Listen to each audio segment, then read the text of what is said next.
2024's new disaster film Elevation, starring Captain America, finally hits streaming, raking in $38 million in its opening week with a 7.6 rating in North America. The story begins with a strange invasion, set in the near future, 2025. Terrifying reptilian monsters suddenly emerge on Earth. These creatures are massive, incredibly agile, and their exoskeletons are so tough that even missiles can't destroy them.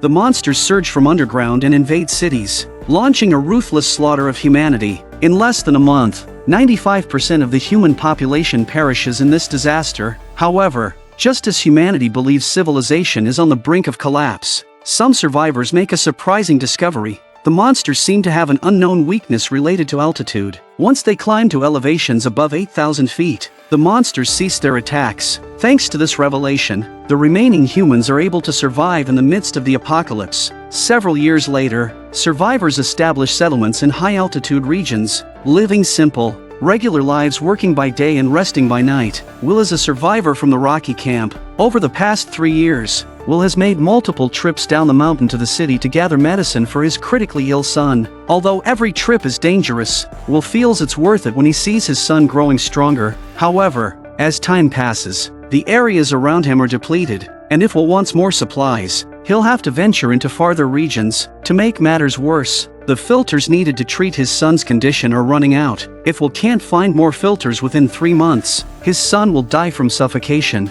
Staring at his son in the hospital bed, Will decides to take a dangerous risk. He approaches his neighbor, Nina, a top expert in materials science. During the disaster, Nina had been researching the monster's anatomy at a military base, but just as her experiments were reaching a critical point, the monsters attacked the camp. In the process of rescuing Nina, Will's wife was killed by the creatures. For the past 3 years, Nina hasn't given up on her research. She has experimented with various materials in an effort to create bullets that can kill the monsters, but each result has been disappointing. Will tells Nina about a large hospital in the city that houses a military laboratory in its underground levels. The lab contains not only medical supplies but also some rare materials that could aid Nina in her research. He knows of a mine tunnel that leads directly to the hospital. Will suggests that Nina join him on a dangerous mission to retrieve the materials. However, the city is crawling with monsters, and they stand no chance against them. Even if they infiltrate, they wouldn't be able to bring back any supplies. Nina is hesitant, but Will gives her a reason she can't refuse. He reveals that the mine tunnel lies at an elevation of 8,000 feet, a place where the monsters don't seem to go. Nina agrees that they could take the risk. The next morning, Nina and Will head to the weapons cache. Just as they are about to collect their gear, their friend Katie stops them. Katie has learned about Will's plan to head down the mountain, and she insists on joining the mission, believing Will need help. Will doesn't refuse, and the three of them prepare for the journey. Halfway down the mountain, they encounter a large pit on the battlefield, where the monsters are known to travel underground. Will is worried that monsters might be hiding in the pit, but Nina reassures him. She had brought a compass, and since monsters have a strong magnetic field within them, the compass will be drawn towards any creatures lurking in the pit. Passing through the ruins, the group arrives at a cable car observation point. According to Will's plan, they need to start the cable car and ride it to a nearby mountain where the mine tunnel is located. Just beyond the halfway point, as Will activates the generator, Nina notices that the compass is rapidly spinning. Turning around, she sees a red flash in the forest. The monsters have appeared. Katie fires a grenade.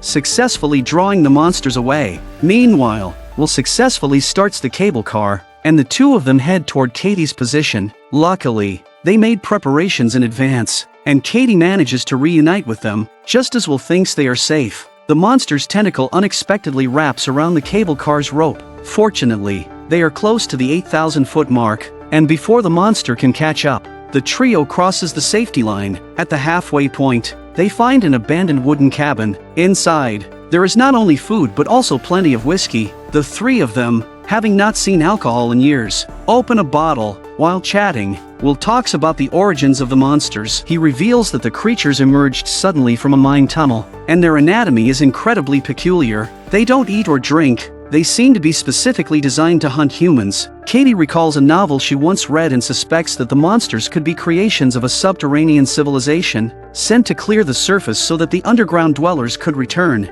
Nina disagrees, arguing that if an underground civilization existed, their technology would be far superior to humanity's. Such an advanced civilization could wipe out all humans in a minute. Nina theorizes that the monsters might have been dormant deep underground since ancient times and were possibly accidentally awakened by mining activities, or perhaps activated by an alien civilization, though they don't know the true origin of the monsters. One thing is certain: they are coming for humanity. The next morning, the three arrive at the mine Will mentioned. However, once deep inside the mine, Will discovers that the tunnel leading down the mountain is blocked by fallen debris. To bypass this mine, they'll need to traverse a 7,000-foot area. After some discussion, Nina and Katie agree to take the risk, deciding that if they encounter monsters, they can always turn back. They pass through the main tunnel and reach a fork in the path. According to the map, crossing this tunnel will allow them to bypass the blocked section. Just as they turn around, they spot red flashing lights in the darkness. Realizing there are monsters nearby,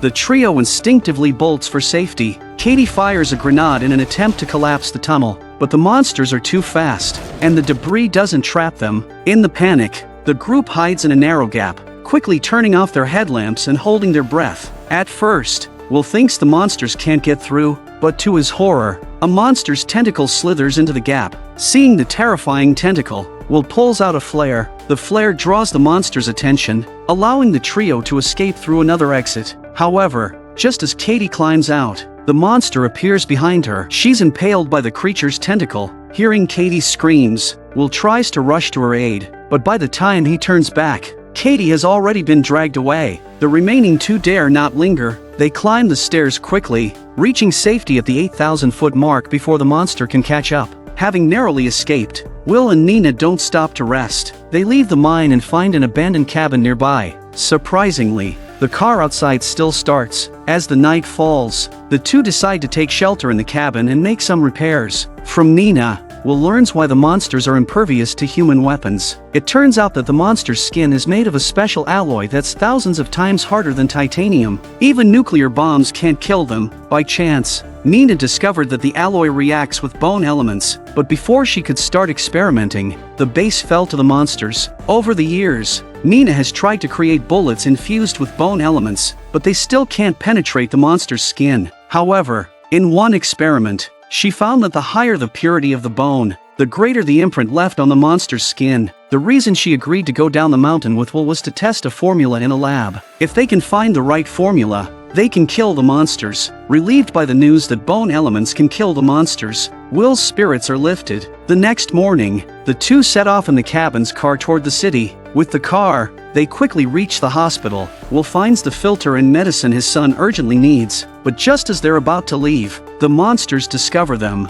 Fortunately, a wall blocks their way, and the monsters can't get in. Just then, Will notices a stockpile of oxygen tanks in a nearby storage room, and at the same time, monsters charge down the corridor. Taking a chance, Will shoots the oxygen tanks. The explosion doesn't kill the monsters, but it sends them flying out of the hospital. Seizing the opportunity, the two quickly drive to the lab, relieved that the monsters didn't follow them. But when they arrive at the lab, Nina refuses to leave. She insists that Will go on without her. She plans to stay behind to conduct experiments, but the lab offers no protection, and the monsters could break in at any time. Will tries to convince her otherwise, but Nina is determined. The lab contains valuable materials they can't carry, and it's the only place that can support the research. Seeing that persuasion is futile, Will relents. He takes some supplies and leaves the lab. To buy Nina some time, Will drives fast on the highway, hoping to lead the monsters away, but to his surprise, the monsters don't fall for it and instead focus on Nina. Back at the lab, Nina has completed the material formula. However, the new substance still can't penetrate the monster's skin.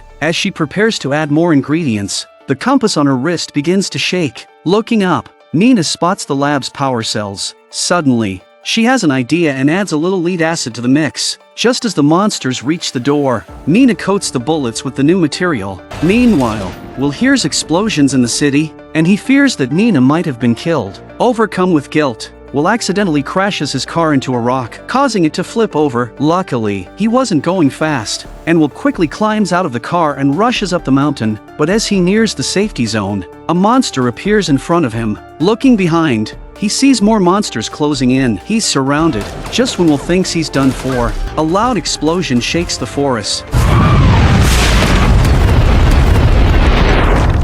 Will looks up and sees that Mina is the one firing. Mina has completed the formula and, after killing a monster, quickly caught up with Will. With her help, the monsters surrounding Will are swiftly taken down. Looking down, Will sees that the monsters' remains are made of mechanical parts. These monsters are actually robots. Although they don't know who created the monsters, at least now they have a way to fight back. The two return to the camp, and Nina raises the pirate flag. The flag represents rebellion, signaling that someone has found a way to kill the monsters. Other camps notice the pirate flag and respond in kind. Survivors flock to Nina's camp, and they begin manufacturing large quantities of bullets for the final assault on the monsters. But even if they kill the monsters, can humanity truly survive on Earth? That's the story of the 2024 disaster film Elevation. Now, if such monsters really appeared on Earth, do you think you could defeat them? Alright, that's all for today's share. See you next time.